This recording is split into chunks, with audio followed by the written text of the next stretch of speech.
Hey there, internet dwellers.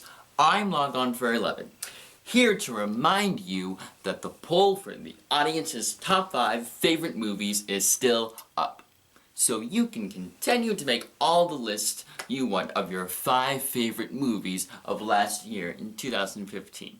And also, the video which will come later on that will announce the 5 movies that I saw the most, calculating all your guys' list, will be up momentarily in a snap.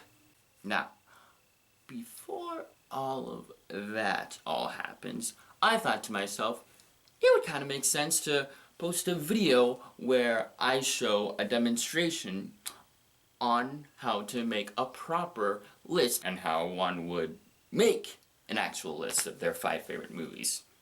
That's why I'm going to share my top 5 favorite movies of 2015.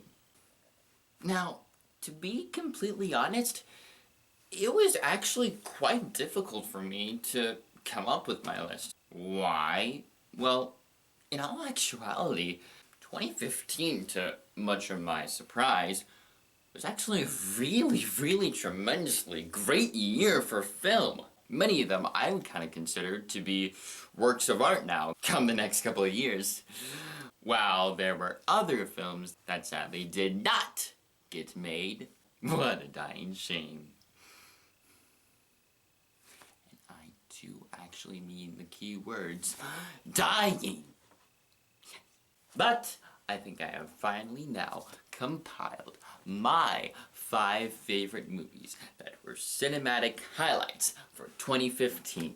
So, why don't we get this ball rolling, get to the show. With that said, here are my top 5 favorite movies of 2015. Yeah.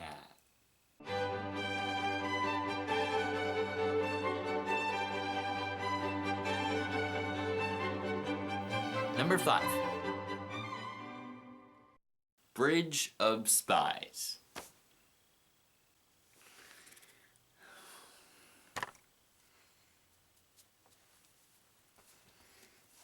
Okay, so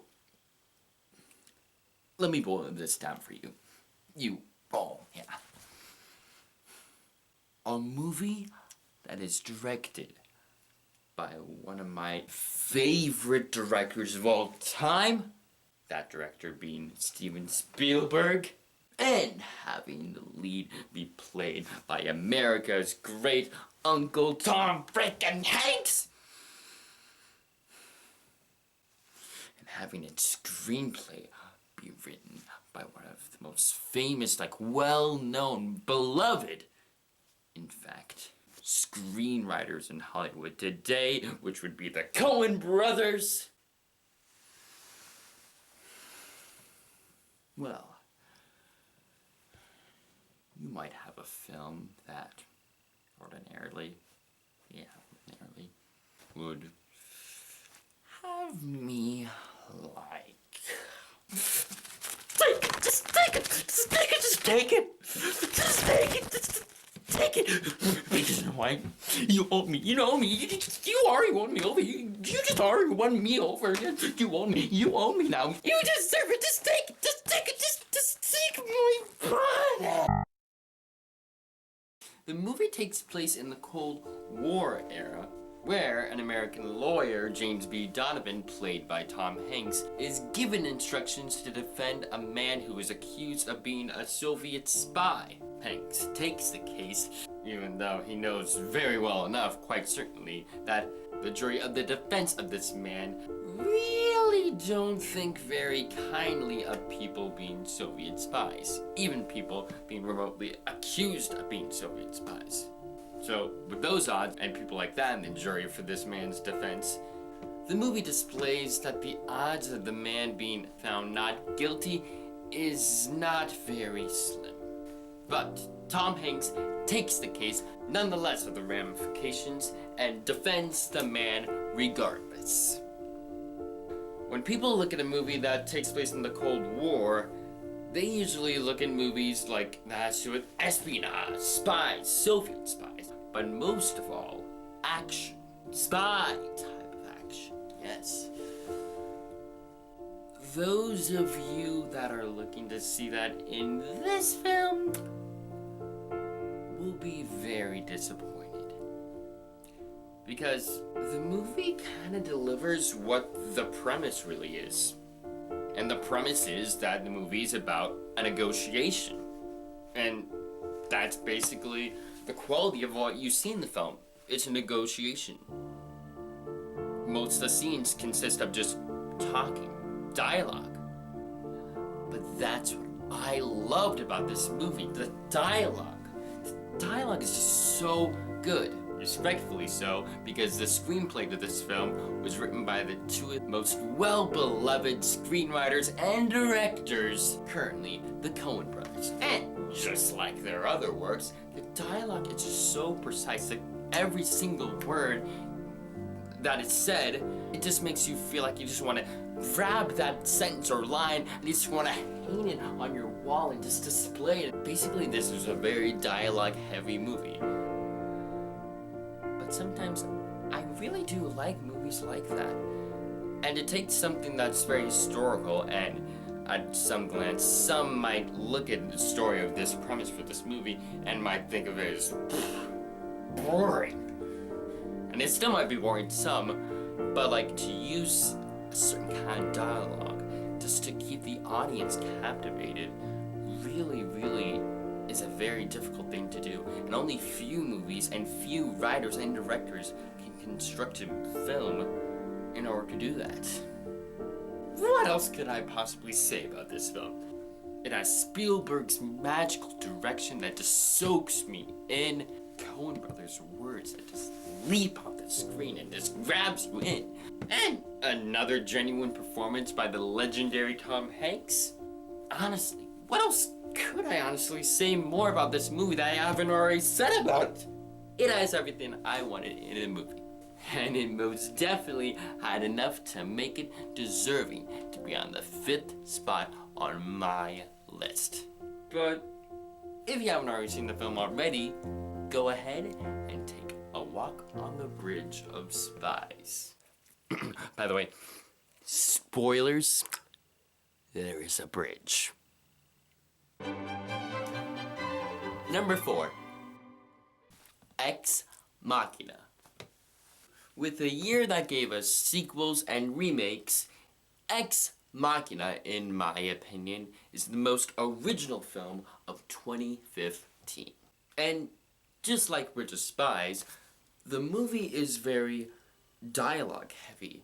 But while Bridge of Spies' plot derived off of a negotiation, Ex Machina's plot derived just basically on talking.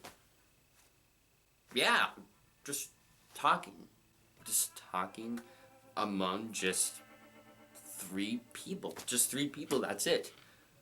But all of that aside, how were the performances of the 3 actors themselves?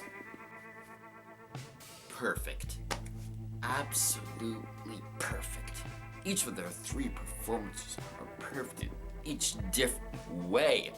Domhnall Gleeson, who you may remember as one of the Weasley brothers in the Harry Potter series. No, not that one. No, not that one. No, not that one. Okay, now you're just plain dumb. No, not that one. There's the ginger in all his magnificent red-headed glory.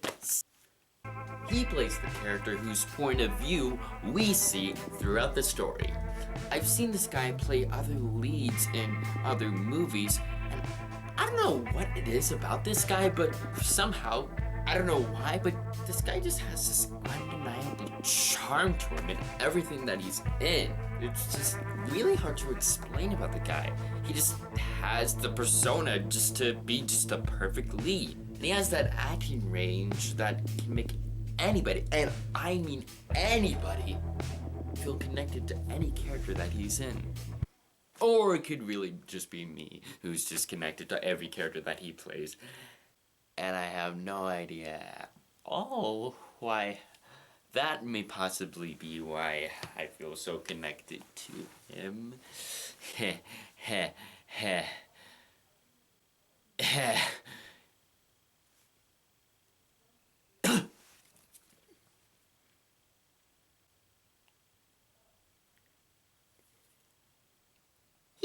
Oscar Isaac also gives a stellar performance, playing a character that has a lot of mystery to him.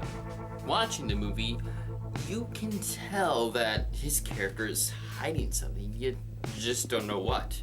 You don't know if it's good or if it's bad of what he's hiding, and you're not sure if you're this diabolical mastermind who just creates something very, very evil, but you don't know what he created and what he's gonna do with it and how it actually works. Or he could just be some hot-headed jerk with a very brainy, high IQ intelligence level.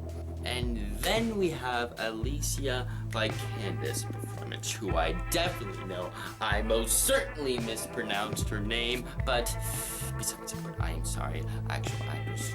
While both the other two cast members in this film bring really, really tremendous, great performances in this movie, Alicia Vikanda really has the best out of all of them, as she plays this artificial intelligent android that looks like a beautiful female woman. And it's tremendously great. The performances in this movie between these three roles makes me really think it's one of the year's best performances. The way that they talk and the way the room's lit and shot made it seem very Stanley Kubrick-ish. The cinematography and direction, and like I said in the beginning, the screenplay was just tremendous. And the camera shots seemed very surreal. Each image seemed very surreal. The way the camera worked seemed very surreal. But nothing could prepare you for this.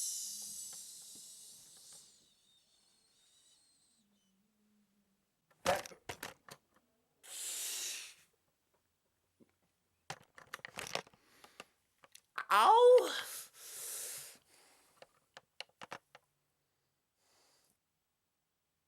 That out of all the scenes in this motion picture, this scene is the most surrealist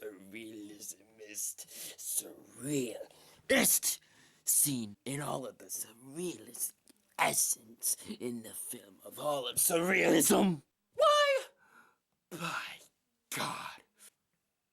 This film may go down in the great big history books of film as the most surrealist footage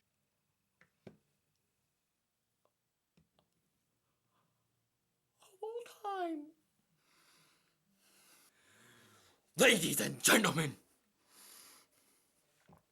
get your seatbelts ready and prepare to witness the most surrealist scene in a film ever. Maestro.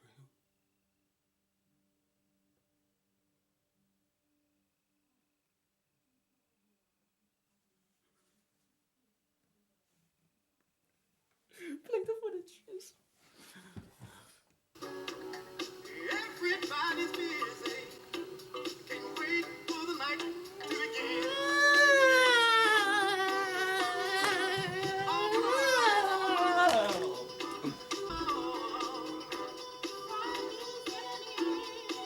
It's like this magic is looking inside my face. Oh. Enter! Let me enter! Oh, let me consume you!